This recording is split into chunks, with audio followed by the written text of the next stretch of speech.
What you get when you strap a lawnmower engine to a pair of helicopter blades, stand a soldier on top, and say, "Go ahead, fly that into battle."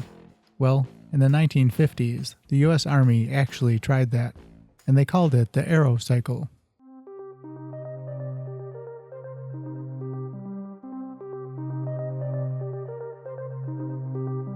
I'm Bill, and this is Buffalo Air Park. Let's dive in. Alright, so picture this. It's the 1950s. The Cold War is heating up, and the US Army is thinking, how can we make every soldier an airborne superhero? Enter the flying platform, a one-man personal helicopter for reconnaissance missions, and that's where the Lackner HZ-1 Aerocycle swoops in, or well, tries to. This wild contraption was cooked up by the Lackner Helicopter Company out of New York, based on a vision of aeronautical engineer Charles H. Zimmerman. He dreamed of everyday personal flight, and his big idea was something called kinesthetic control. Basically, the pilot would just shift their weight to steer, like riding a bike or a surfboard. Sound simple? It did, on paper. Now, let's talk about the design, because this thing was something else. First off, the engine came from a fishing boat, literally. It used a 40 to 43 horsepower Mercury Marine outboard motor, with one source naming it the Mercury Mark 55. You even started it with a pull cord. That engine spun two massive 15-foot counter-rotating rotors located just below the pilot's feet. Yes, you stood on top of it.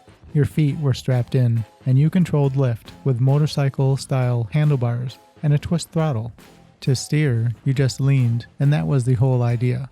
Early versions had inflatable airbag landing gear, meaning it could technically land on water, though only on the calmest of ponds. Later versions switched to traditional skis. It was light enough to be carried by two people. It was designed to carry a pilot, plus 120 pounds of gear, or an auxiliary fuel tank.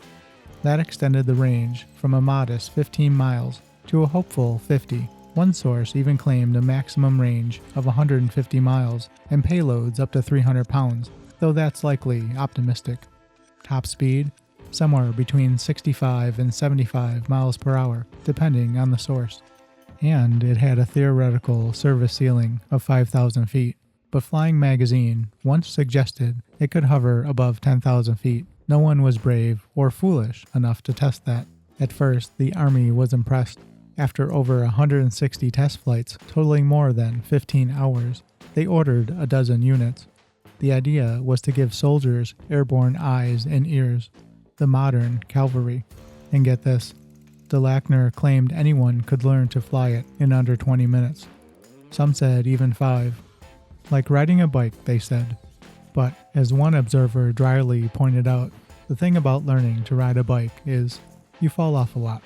That brings us to Captain Selmer Sundby, a seasoned Army pilot with over 1,500 flight hours, who took over testing at Fort Eustis in 1956.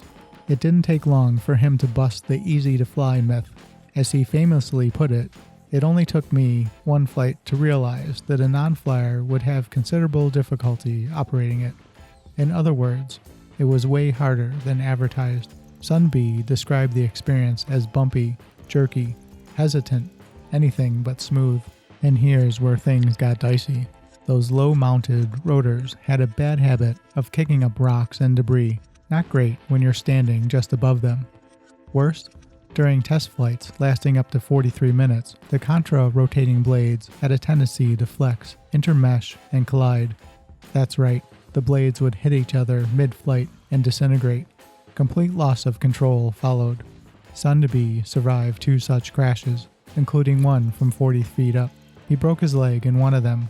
Even after full-scale wind tunnel testing at Langley, no one could pin down exactly why the blades kept colliding.